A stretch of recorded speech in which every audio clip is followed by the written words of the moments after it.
Hello and welcome to In the Know. I'm Mark Crosby of Quincy Access Television. Thank you for joining us remotely as we do so many things here nowadays because of the coronavirus. Joining me today to speak about the upcoming election is the city clerk for the city of Quincy, Nicole Crispo. Nicole, welcome. Hi, Mark. How are you? Great. How are you? How are you holding up during these challenging times? Very good. Thank you for having me. Always a pleasure. Obviously, the coronavirus has made city clerks across the Commonwealth readjust how voting is done. So talk about that, talk about what's in place. We, of course, are talking about the state primary, which is coming up on September 1st. Lots of options ahead of us. And so we're doing our very best to implement them all.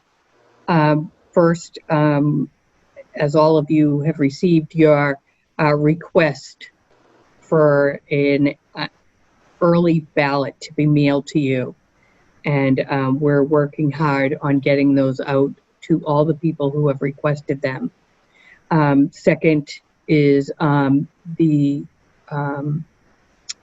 early voting in person, August 22nd through August 28th. So we'll start that on August 22nd, which is a Saturday, and that will be at North Quincy High School. Sunday also at North Quincy High School. Then Monday through Friday will be here at City Hall. So and the times at North Quincy High School? The times at North Quincy High School are 9 to 4. 9 to 4. And then 8:30 to 4:30 Monday through Friday here at City Hall. Now talk about the returns of the voting by mail. Well, actually, talk about before we get there, let's talk about the voting by mail application process. Yes. So the Secretary of the Commonwealth and his team sent out every registered voter in the city, in the state for that matter, a request to vote by mail, which is a short application that can be filled out and sent back to your local city or town with paid postage. We received to date a little over 10,000 of those cards, and we have processed that many ballots to go out in the mail. So the first initial onslaught of ballots was mailed last Monday, and they go out every day. We do the mail. Every night we work to process the applications, and so we've come up with a system to keep on it, to keep on top of it, and we feel good. We're starting to see them now come back in the mail to us. And what is the application deadline? When do those applications need to be in? August 26th at 5 p.m. is the last day to request a ballot by mail. And as far as returning those applications, there are a couple ways to do that? Yes, certainly. We have a drop box here at City Hall. We have, you can certainly send it back in the U.S. postage, or you can drop it off in person. And return postage is taken care of, correct? It is. It is. Furthermore, when you get your ballot, the postage is paid coming back. So you don't even have to put stamps on it coming back. And the process of returning it, of course, is the same. You can either return it by mail, you can return it to the drop box outside of City Hall as well. The drop box is inside City Hall. Oh, it's inside. For now. Okay. For now. We're waiting for our new drop box to be shipped, and that will be in place, I believe, right when early voting starts. So we have a ship date of August 22nd that we're looking at for the new box to be for outside. And let's look at voter registration and the deadline to register to vote. Yep. The deadline to register to vote is August 22nd, which is the Saturday. City Hall will be open for that. So if anyone wishes to come up and register in person, they may up until 8 p.m., 8:30 a.m. till 8 p.m. And of course, you can always go on to the city's website or the mass.gov website. Both of them have links to register to vote. Great. Change your party. Okay. Also change your party Yes. or address. Update your address. Change party or update address. Mm-hmm. Let's get to voting on September 1st. The polls will be open from 7 a.m. to 8 p.m. Yes. Yes. We're going to open up all 31 of our polling places throughout the city. We plan on doing our very best to make sure that they're sanitized, make sure that everybody is as safe and comfortable as they can be. I sent some literature your way. We have some things on our website that are very helpful. Know before you go to the polls. So you know to wear your face coverings. If you don't wish to use a pen that we provide, please bring a pen. A black ink, blue ink, Papermate Flair, all work well.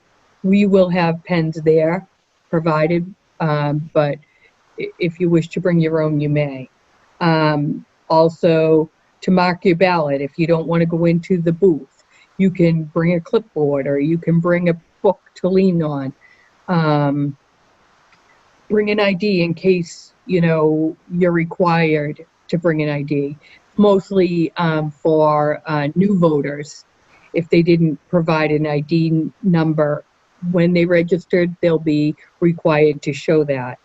And, we're certainly maintaining social distancing at the polling places. And a new thing that we're going to implement this year is no checkout table. So you come in, you get your ballot, you put it into the machine and you just leave. You don't check out anymore. I understand, be careful of the hand sanitizer. You don't want that to get on the ballot. That's right. So we will have hand sanitizer there. We will have all of the safety precautions that we can put in place. We got the city, we've been working with the mayor and his team to get packets together that will go out to every polling place. The state has also sent us packets that will go out as well. And those will be very important going forward, also for November. So we have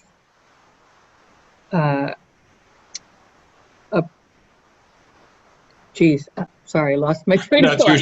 That's usually me. But we have a plan in place. Yes, good. We have a plan in place. We'll mark the floors for 6 feet of distancing, and we have the UV wands to go over the pens that have been used, and we'll also use them to go over the stations that you vote at. We will have spray, Lysol spray. We'll have hand sanitizer.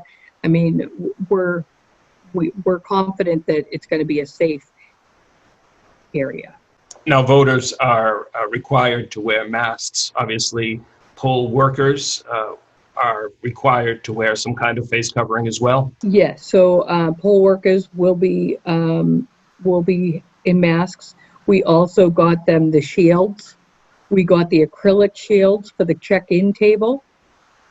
We're doing everything that we can. We have hairnets for them. We have gloves for them.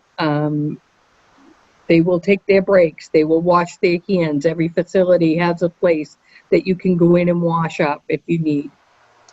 So with the face shields and the wands, it might look like a scene out of Star Wars. Something we've never seen before, for sure. Talk a little bit about, because this is important too, the importance of voters really, as they come in, not touching their face, really be aware of that, because of course there are avenues that the virus can get into our system by simply touching your eye, touching your nose. We will have hand sanitizer at the beginning, and you know, take a little. A little goes a long way. Wipe your hands, check in, get your ballot, go to the booth, mark your ballot, put it through the machine, and leave the polling area. We're not going to let anybody hang around the polling areas. We feel as if less is more. Well, so numbers will be watched as to how many people at one time are in the voting polling and location. it's all, and I wanted to give a hard number of 5, but all the polling sites are different sizes.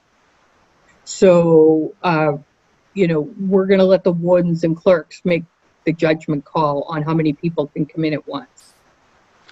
If it's a family and there's 10 of them and they've been together the whole time, well, then they can all come in together. Right. You know, but if you know, individuals, it'll be based on the square footage of the polling place. And just talking about mail-in ballots, obviously those need to be at City Hall on or by September 1st. Yes. So 8 p.m. is the cutoff for mail-in ballots to come back to City Hall, as well as absentee ballots. And we should mention that this isn't a postmarked date. They really physically need to be there by then. They do, by 8 p.m. on Election Day, or they don't count. Now, what about folks who requested a mail-in ballot but decided they would rather go to the polls? So that's going to be an issue, and I'll tell you why. Because we're going to have central tabulation here in the city of Quincy, and we had it for the last election, and it was a big success. What it does is it allows us to put the ballots through at City Hall, and at the end of the night, those numbers, which we do not see throughout the day, those numbers then get tallied in with the final counts. And so for that, there'll be no, I decided to go to the polls today. If you request a ballot by mail, whether it's absentee or mail-in, you must use that ballot. So stick with the system that you choose, is basically what you're saying. Yes. Let's look at the ballot, if we could, and yes, of the course. contested races. Sure. So this is the Democratic Party official early absentee ballot. We haven't got our official ballots yet for Election Day. The Democratic ballot is peach in color. The Republican ballot is blue. The Green Rainbow Party is green. And the Libertarian is purple. So with that, the races, senator in Congress, representative in Congress, counselor, that's governor's council. So for all of you that it's not a city council race, it's governor's council. Correct. Senator in general court, representative in general court, register of probate, county commissioner, county treasurer, and sheriff. Obviously, the day of voting will be quite different. QATV will be there in some capacity. I just don't know at this point what exactly that will entail, but you and I will speak, and we'll certainly be there. Talk about,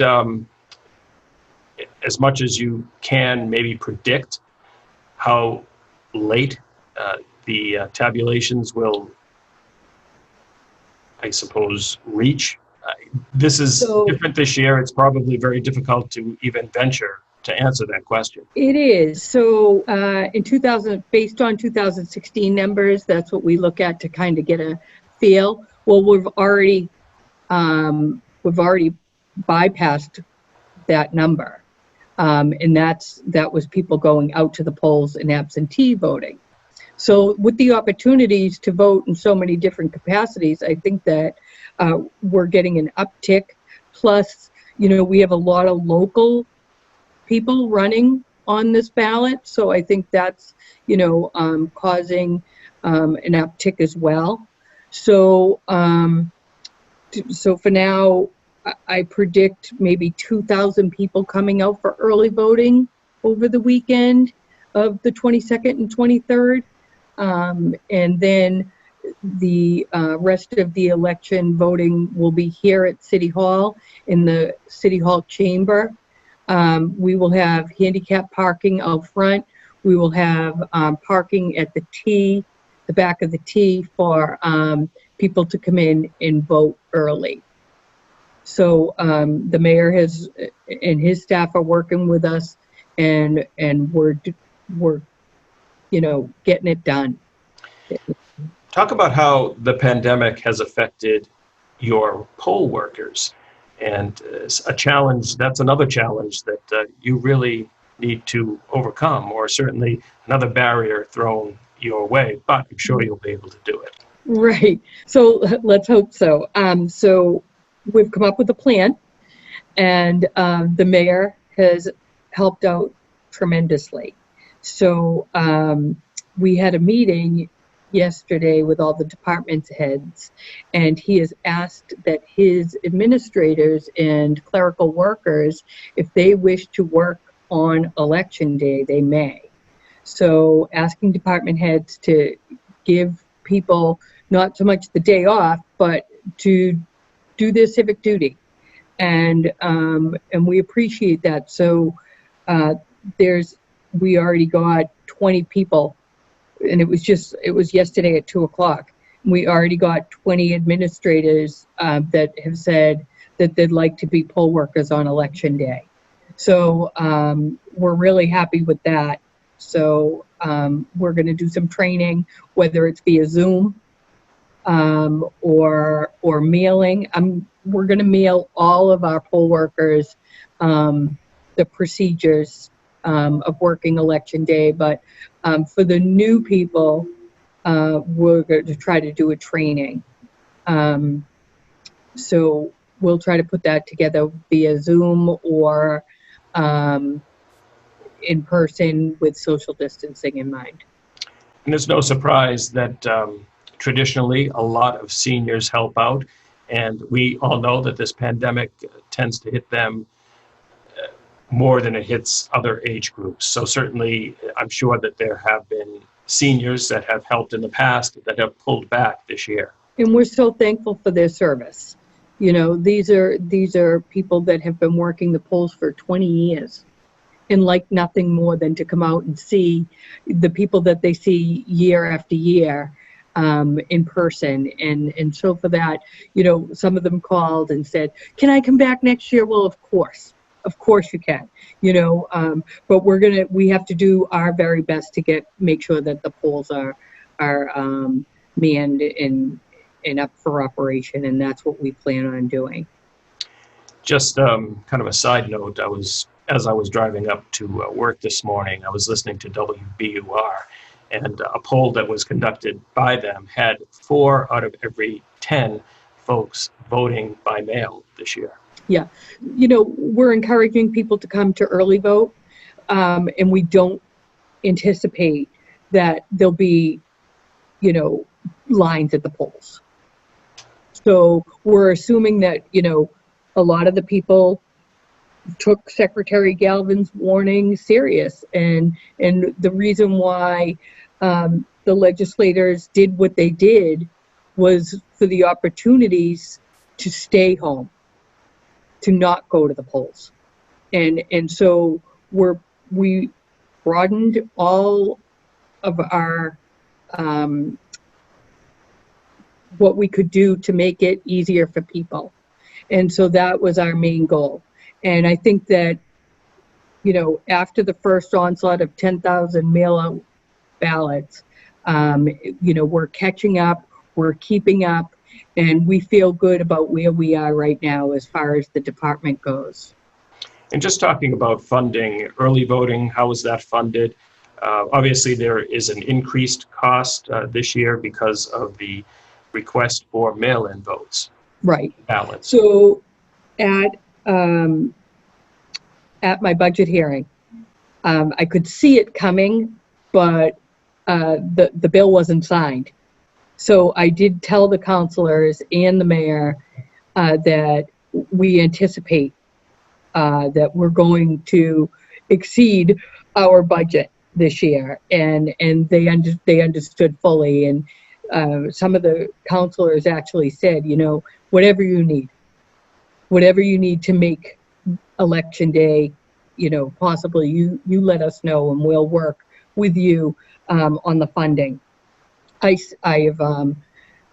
have not exceeded my funds yet, which is a good thing. But I do plan on probably going back in the fall and asking for more money for the November election. And as we close, I'd like to, well, first of all, ask you if there's anything that we haven't touched upon that you would like to touch upon. I think that, you know, if you're around on the 22nd and 23rd and wish to vote in person, please come to North Quincy High School. We'll be there. We'll be in the gymnasium side, the Hunt Street side of North Quincy High School. And then what we have here will be Monday through Friday. And then we'll be opening all the polls. So, you know, if there's any questions and concerns, you can call us here at City Hall. The election department is 617-376-1144, 1143, 1142. Of course, you can go onto our website. We have a lot of information up there, the same information I gave you. Know before you go, your polling place, your party, and where you vote. Those are important, and wear your mask. And lastly, just to go over those deadlines regarding registering to vote and getting those voting by mail applications in a timely fashion. So the last day to register to vote is August 22nd. You can change your party or change your address. All online, mass.gov or through our quincyma.gov website. The application for the mail-in vote, the last day to accept that will be August 26th at 5 p.m. And once again, all those ballots need to be at City Hall by September 1st. That's right. Nicole, I want to thank you for joining me today in this rather unique studio, I guess we'll call it. You called I know, it I'm still not used to these Zoom meetings. Well, you and I spoke prior to recording, and I said it's so off-putting that instead of seeing you in the studio, I'm looking at this green dot on my computer screen. So It's a lot different. But I want to thank you for taking the time. And like I said, we certainly will hook up with the City of Quincy's election department, with yourself during the primary election. Always a pleasure, Nicole. You too. Be safe. Take care. You as well.